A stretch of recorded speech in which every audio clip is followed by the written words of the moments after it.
Hi అండి. ఈరోజు వీడియోలో నా రొటీన్ పనులతో పాటుగా మటన్ కోఫ్తా రెసిపీని అయితే షేర్ చేయబోతున్నాను. చాలా టేస్టీగా ఉంటాయి. స్నాక్ లాగా కూడా తినొచ్చు. అంతేకాకుండా స్టార్టర్స్ లాగా కూడా సర్వ్ చేయొచ్చు అనమాట. ఈజీ ప్రాసెస్లో ఎలా చేయాలనేది ఈ వీడియోలో చూద్దాము.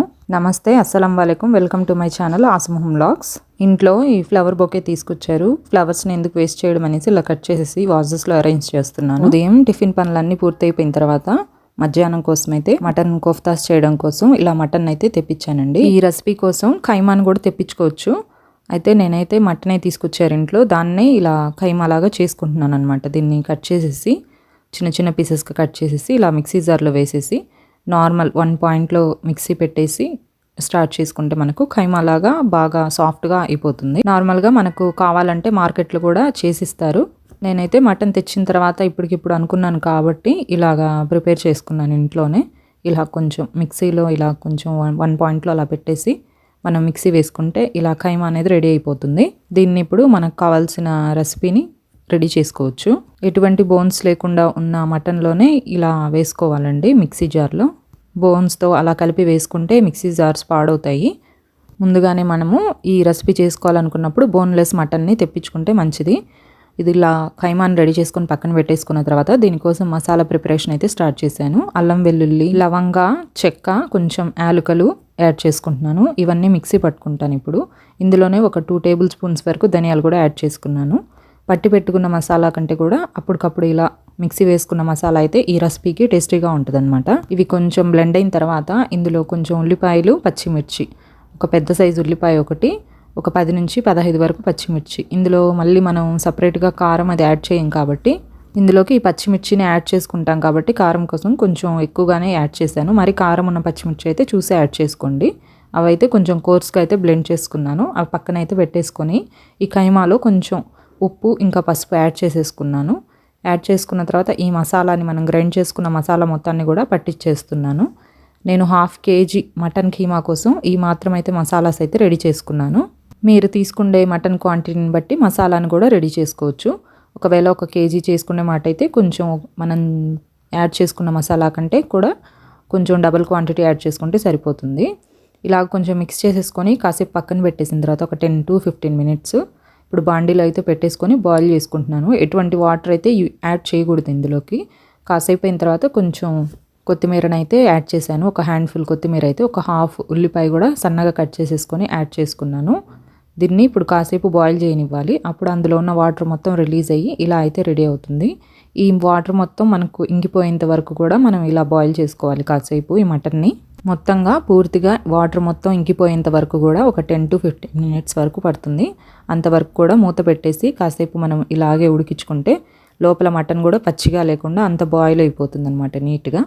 మొత్తం బాయిల్ అయిపోయిన తర్వాత ఇలా వాటర్ మొత్తం ఇంకిపోయిన తర్వాత ఆఫ్ అయితే చేసుకున్నాను స్టవ్. దీన్ని కాసేపు ఆరడానికి పక్కన పెట్టేసేయాలి. ఈ ఖైమాని పక్కన పెట్టేసిన తర్వాత చల్లారిన తర్వాత మాత్రమే ఇలా మిక్సీ జార్లోకి అయితే యాడ్ చేసుకుంటున్నాను. కొంచెం లైట్గా వామ్గా అయితే ఉంది, అయినా కూడా కొంచెం బ్లెండ్ చేసుకుంటే సరిపోతుందని చెప్పేసి ఇలా మిక్సీ జార్లోకి అయితే తీసుకుంటున్నాను. ఇలా బాయిల్ అయిపోయిన మటన్తో మనం కుఫ్తాస్ చేసుకున్నామంటే లోపల పచ్చిగా లేకుండా చాలా టేస్టీగా వస్తాయి. బాయిల్ చేసుకున్న ఖైమా మిశ్రమాన్ని అయితే ఇలాగా మొత్తాన్ని ఒక 2 సార్లుగా అలాగా మిక్సీ వేసుకున్నాను.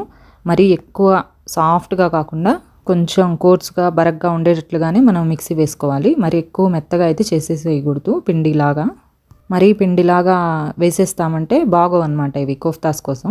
ఈ బ్లెండ్ చేసుకున్న మిశ్రమంలోకి ఒక 2 టేబుల్ స్పూన్స్ వరకు శనగపిండి, అలాగే ఒక 1 టేబుల్ స్పూన్ వరకు కార్న్ఫ్లోర్ని అయితే యాడ్ చేసుకున్నాను.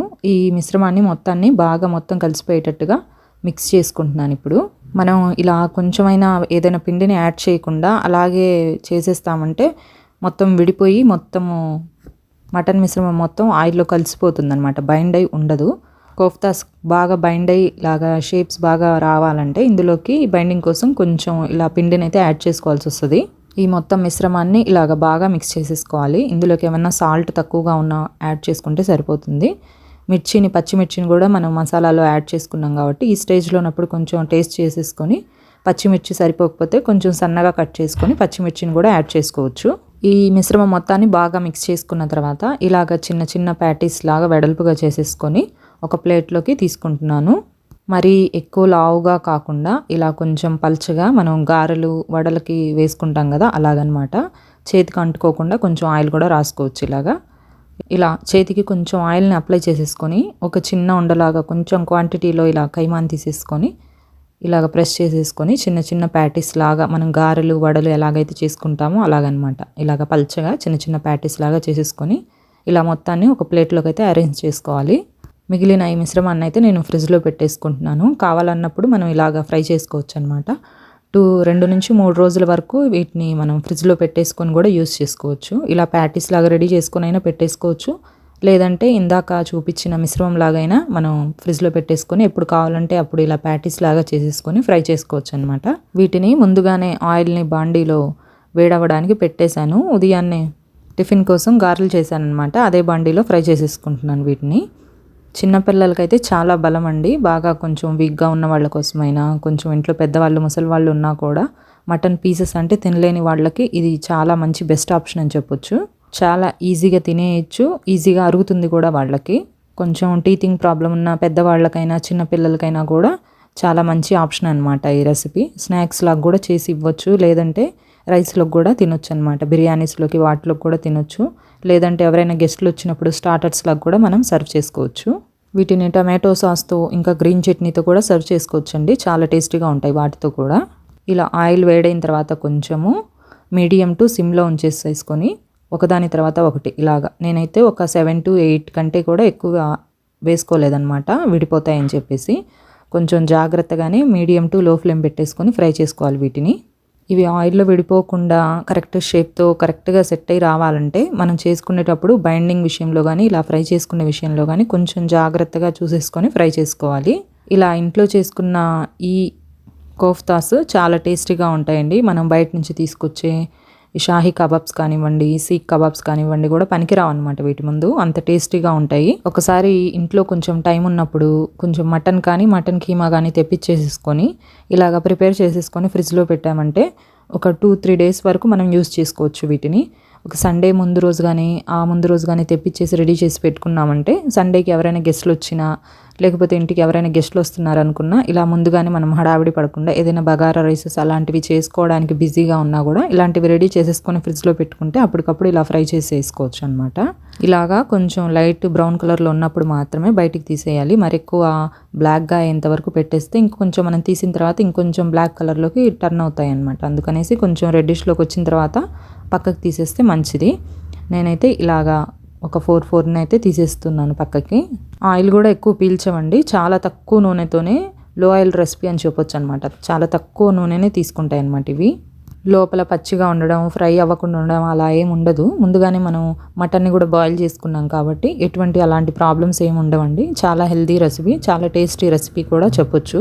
నేనైతే ఇంట్లో పాపకి కొంచెం టీతింగ్ ప్రాబ్లం అనమాట. ఇప్పుడు మిల్క్ టీత్ పోయి కొత్త టీత్స్ వస్తున్నాయి అనమాట. అందుకనేసి తినలేదు తను నార్మల్ మటన్ అని. ఇలాంటివి చేసి పెడుతుంటాను. చిన్నపిల్లలకి కొంచెం చేతిలోకి ఇచ్చేసినా కూడా స్నాక్స్ లాగా తినేస్తారనమాట. బయట నుంచి అన్హెల్దీ ఫుడ్స్ అన్నీ తెప్పించకుండా ఇంట్లోనే ఇలాంటివి చిన్న చిన్న రెసిపీస్ మనం ట్రై చేసి పెడితే పిల్లల హెల్త్కి కూడా చాలా మంచిదండి.